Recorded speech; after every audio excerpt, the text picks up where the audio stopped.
What's going on, Boston Celtics fans? Coming up here on today's show, I wanted to give some love to not the starters, but the second group, the guys that have been coming off the bench. There are three players in particular that I think have been truly moving this team forward and actually have earned a little bit more playing time, in my opinion. But nonetheless, the Boston Celtics unfortunately did lose to the Indiana Pacers in overtime, the first overtime game of the season. And look, should they have won? Yeah, but, there's a lot of season left to play, and I do think that these guys that I'm about to mention are the reason why I do think they can continue to win moving forward. So before I jump into that, I do have a question here for you guys, and who is your favorite player on the Celtics bench? Mine, obviously, is going to be Payton Pritchard. I think when he comes in, he's an absolute game changer, but I'm going to talk more about him in just a moment. So I want you guys to drop down low. Let me know what you guys think in the comment section while I go on ahead and get started here with today's episode. All right, well, obviously, I'm going to start off here with Payton Pritchard. I think Payton Pritchard is huge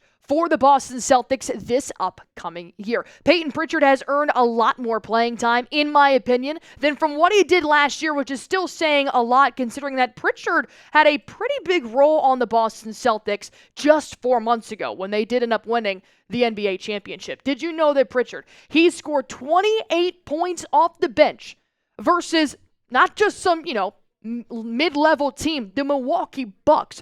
They're always an Eastern Conference contender for us, and he came in when the Celtics starters really were just showing signs of frustrations. They were pissed off at the refs. Nothing was going their way. Pritchard comes in off the bench and just drains threes, one after the other, including a buzzer beater. And it just always changes the momentum whenever he does enter the ballgame. I think that coming in clutch, it should be Payton Pritchard's new nickname. He tied the team record for most three-pointers off the bench in a single game with 8. Do you know who previously has that record that's now tied with Payton Pritchard? Eddie House. Not to mention, Pritchard became the first Celtics player ever to reach 5 three-pointers made off the bench in more than 3 consecutive games. This isn't some Joe Schmo that you signed to 1 year. Brad Stevens hit the lottery with this guy, and I feel like we're just not talking about it as much as we should. Payton Pritchard has seen double-digit points in 4 out of 5 games so far this season. That's not easy for a bench player to do. Mainly, you'll see every 3-4 games he comes in, he drops like 20, because maybe they're just not playing as well as they normally are. They need somebody off the bench. Pritchard is averaging over 20 minutes per game right now. And he is truly fitting in with the starting rotation so much that I think that he really came in clutch when they were losing the Indiana Pacers. Drew Holiday, for some reason, just wasn't there against the Pacers. I don't know if he felt sick. I don't really know what was going on, but last night, Drew Holiday couldn't produce. That's okay. Sometimes you're not going to have your stars be the stars that we love. But you can rely on the second group to come in, and that's what Pritchard did.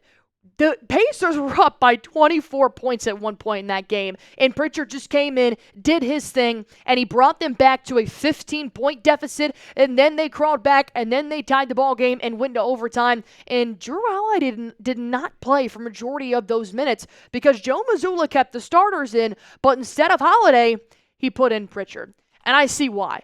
Through 5 games, the guy is draining it around the rim. 16.3 points per game, 3.2 assists per game, 45.5 from the field, and then here's the kicker, right?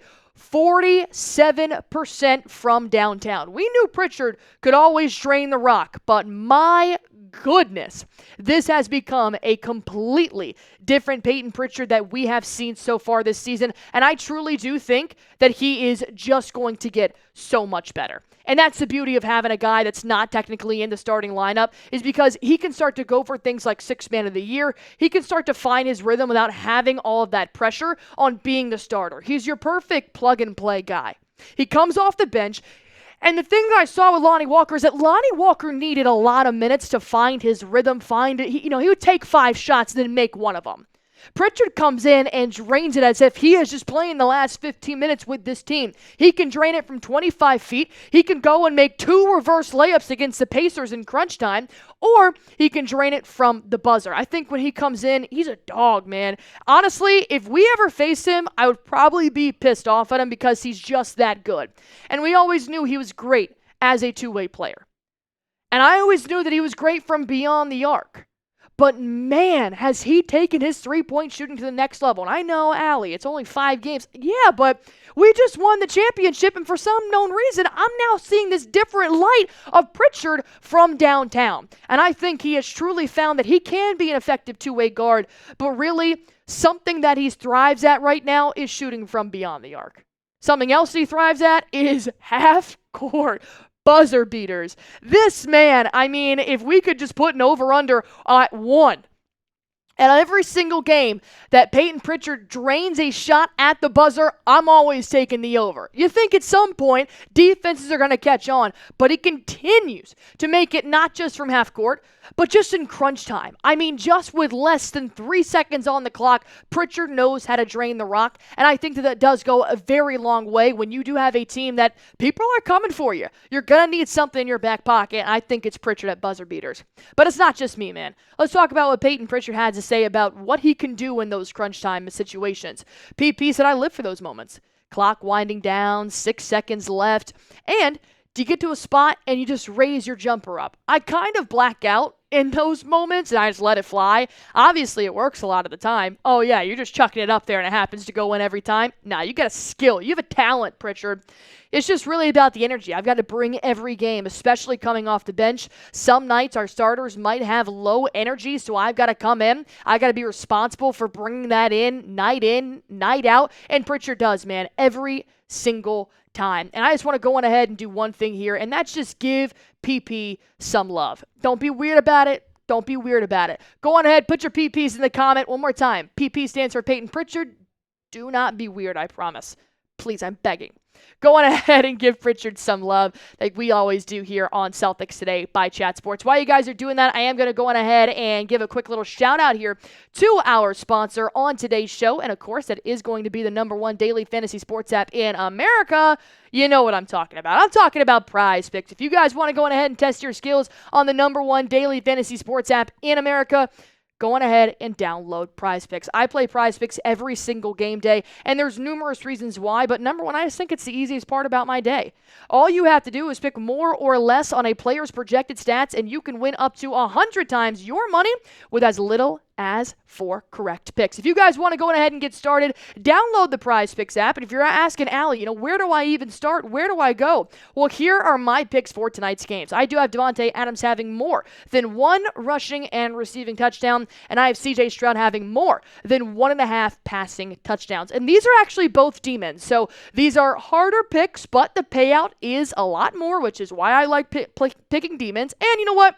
It's Halloween, so I picked some demons here for tonight. So if you guys want to go ahead and get started, it's super easy. All you have to do is download the PrizePicks app, use promo code CLNS, and that's going to give you $50 instantly when you play your first $5 lineup. Go on ahead, download the PrizePicks app, use promo code CLNS. This will give you $50 instantly when you play your first $5 lineup. PrizePicks, run your game. I promise I have more players to talk about. This one's coming in for Big Neemi. I've always been a Neemias Queta stan. You guys know that from the very beginning. But honestly, I think Neemias Queta is one of those players that has honestly leveled up. And I think he's stepping up huge in a time of need. We know Kristaps Porzingis may not be back until November, December-ish. So having Neemias Queta help out Al Horford in those big moments is huge. And I think he really proved that in a very close game with the Indiana Pacers. So far with Neemias Queta, I've seen so much rim protection. I've seen just great court vision. And I've seen him get a little bit more confident in his shot, which is huge for not just me, but also for the team. But let me go ahead and break down what Jaylen Brown had to say here about Big Neemi in the Indiana Pacers loss in Game 5. Jaylen Brown said, I've got to be better for my guys. And that's the captain talking, right? That's JB. He's the veteran. He should be taking accountability, not all on himself, but I like that he said that because then he gave praise to the younger guys. That second group, they battled back, helped us get back into the game. Neemi played great. Neemi played awesome tonight. And I do want to break down what Neemias Queta did because I agree with Jaylen Brown, but the number one thing I loved about that quote was how they call them the second group. They don't call them the Celtics bench players. It's the second group, the second guys that come in. I just think that's great I just think that's a great teamwork standpoint. But Neemias Queta, in the Indiana Pacers loss, played less than 14 minutes. 2 points, which we know scoring isn't his strong suit, but he does do very well around the rim. Pause. 9 boards is what I'm talking about. 4 of them, if you guys know me, you know I love offensive rebounds. 4 of them being offensive rebounds. Can I break down a play for you? He went 3 back to back to back offensive rebounds, kick out, offensive rebound, kick out, offensive rebound, kick out, and it drained it for Payton Pritchard to have that final shot. That's what I'm talking about. Continuously feeding the playmakers.